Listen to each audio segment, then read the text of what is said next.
women having the ability to make their own money, right? So men already kind of understand that our money will always be used for whatever is needed, right? It's the seed, it's the foundation. But that particular transition is rocky.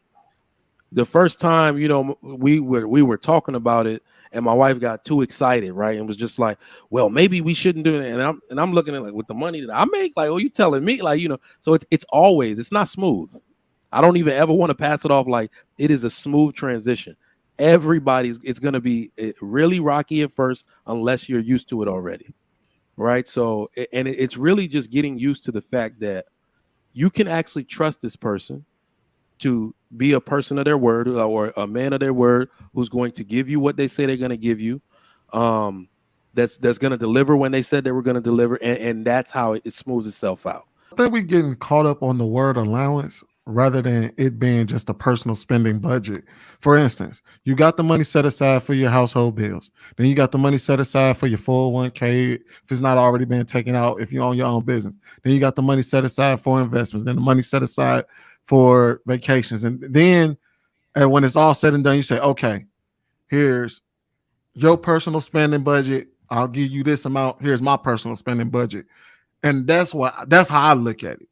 So you know what I mean? And obviously, if you want to go over that spending budget, then y'all have a conversation. Hey, I want to, you know what I mean? Because there's sometimes some months you might be like, oh, well, I want to do this. And y'all come together and be like, all right, well, we can do that.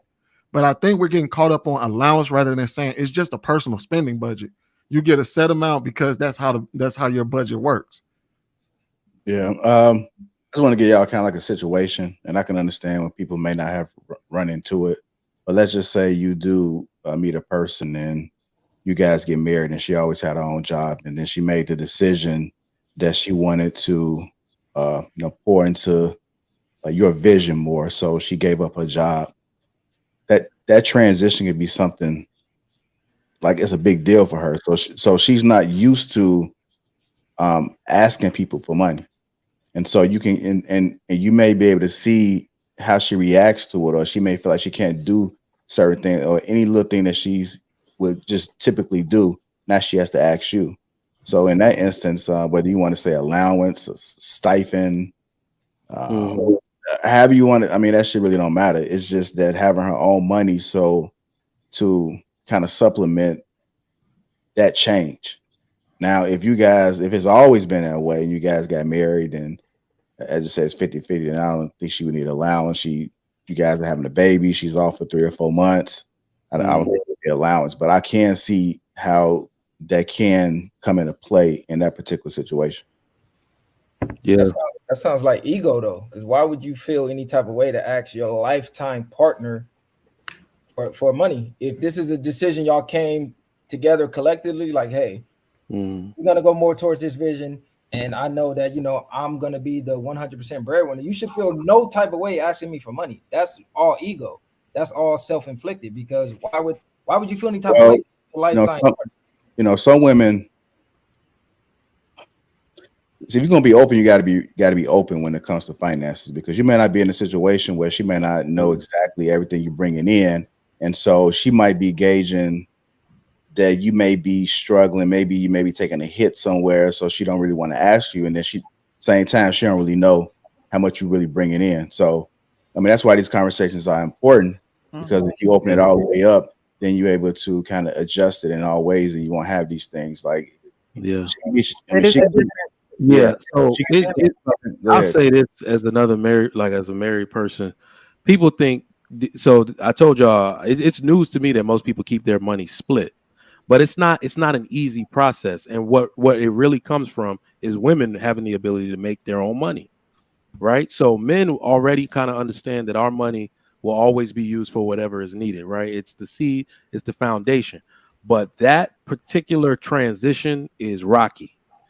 The first time, we were talking about it, and my wife got too excited, right? And was just like, well, maybe we shouldn't do it. And I'm looking at like, with the money that I make, like, oh, you telling me, like, so it's not smooth.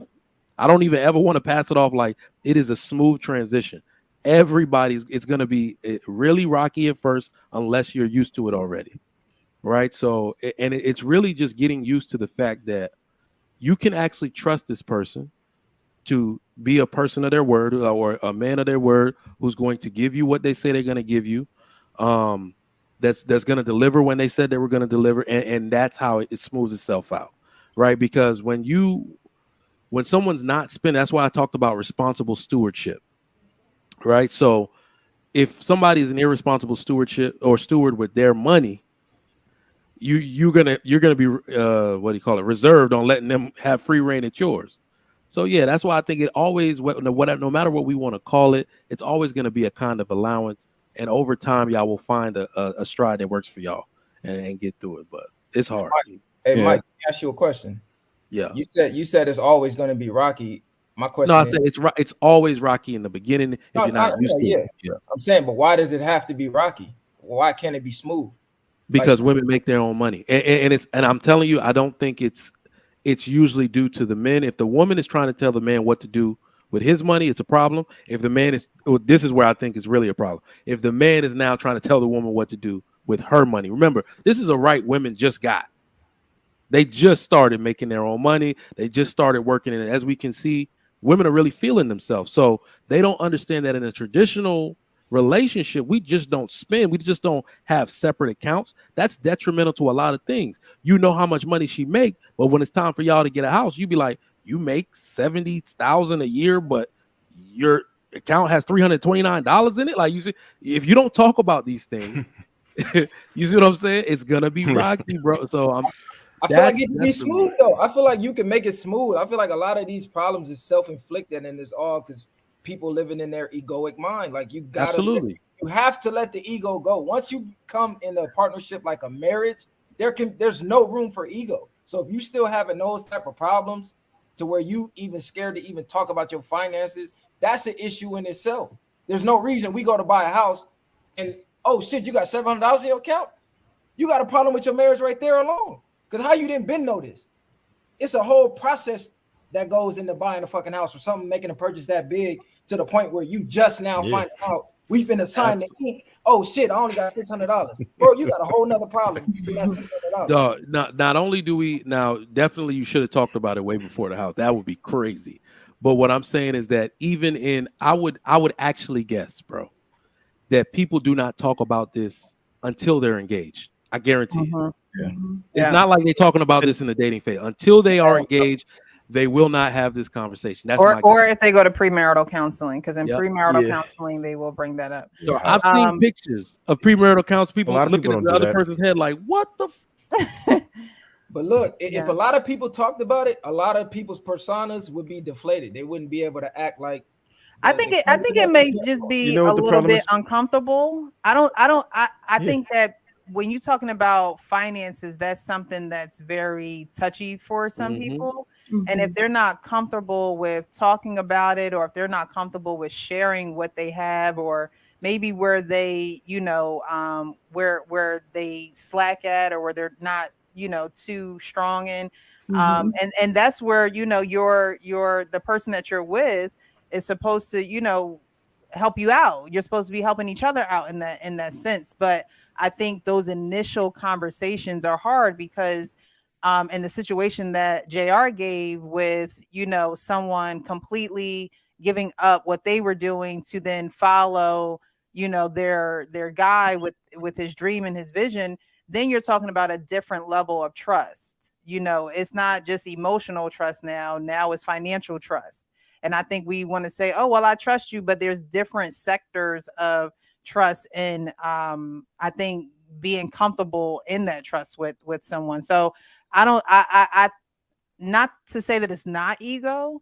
I think it could just be some people just don't want to be naked like that in front of other people, and which they shouldn't feel that way. But that's also up to the person that you're with to say, hey, look, we're in this together. And if we're going to do this together, then if you need to raise your credit score, if that's something that you need to do, then, hey, look, let's scratch out this. Let's not do this. Let's pay this card off. Let's pay that off, so we can be where we need to be. But that takes two, selfless people as well.